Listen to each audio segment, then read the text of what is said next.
The True Story of the Three Little Pigs, as told to Jon Scieszka, illustrated by Lane Smith.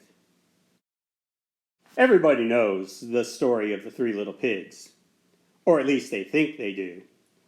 But I'll let you in on a little secret. Nobody knows the real story, because nobody has ever heard my side of the story. I'm the wolf, Alexander T. Wolf. You can call me Al. I don't know how this whole big bad wolf thing got started, but it's all wrong. Maybe it's because of our diet. Hey, it's not my fault wolves eat cute little animals like bunnies and sheep and pigs. That's just the way we are. If cheeseburgers were cute, folks would probably think you were big and bad too. But like I was saying, the whole big bad wolf thing is all wrong. The real story is about a sneeze and a cup of sugar. This is the real story. Way back in Once Upon a Time, I was making a birthday cake for my dear old granny. I had a terrible sneezing cold. I ran out of sugar. So I walked down the street to ask my neighbor for a cup of sugar. Now, this neighbor was a pig, and he wasn't too bright either. He had built his whole house out of straw. Can you believe it? I mean, who in his right mind would build a house of straw? So, of course, the minute I knocked on the door, it fell right in. I didn't want to just walk into someone else's house. So I called, little pig, are you in?" No answer.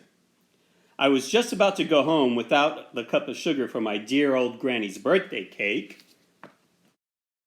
That's when my nose started to itch. I felt a sneeze coming on. Well, I huffed, and I snuffed, and I sneezed a great sneeze. And you know what? The whole darn straw house fell down. And right in the middle of the pile of straw was the first little pig, dead as a doornail. He had been home the whole time. It seemed like a shame to leave a perfectly good ham dinner lying there in the straw. So I ate it up. Think of it as a big cheeseburger just lying there. I was feeling a little better, but I still didn't have my cup of sugar. So I went to the next neighbor's house. This neighbor was the first little pig's brother. He was a little smarter, but not much. He had built his house of sticks. I rang the bell on the stick house. Nobody answered. I called, Mr. Pig, are you in?" He yelled back, "Go away, wolf! You can't come in! I'm shaving the hairs on my chinny chin." I had just grabbed the doorknob when I felt another sneeze coming on. I huffed, and I snuffed, and I tried to cover my mouth, but I sneezed a great sneeze. And you're not going to believe it, but this guy's house fell down just like his brother's. When the dust cleared, there was the second little pig, dead as a doornail. Wolf's honor.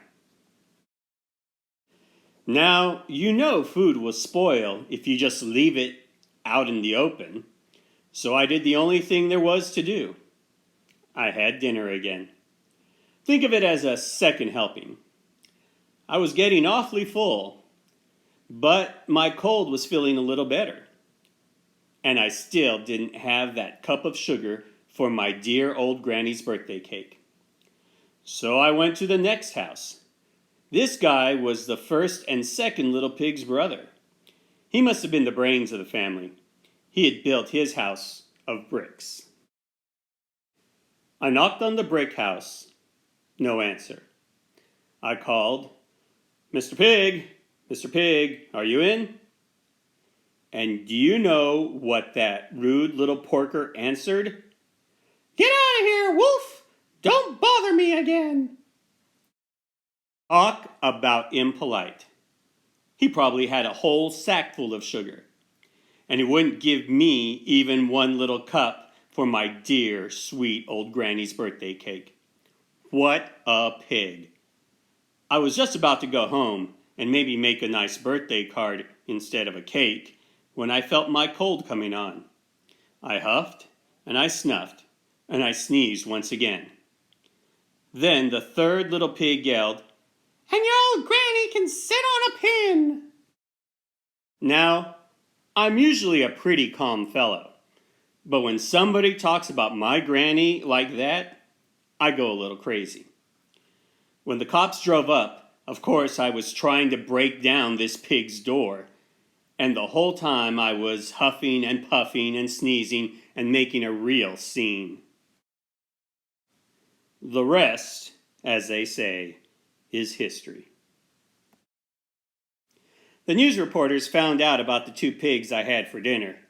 They figured a sick guy going to borrow a cup of sugar didn't sound very exciting. So they jazzed up the story with all that huff and puff and blow your house down. And they made me the big bad wolf. That's it, the real story. I was framed. But maybe you could loan me a cup of sugar?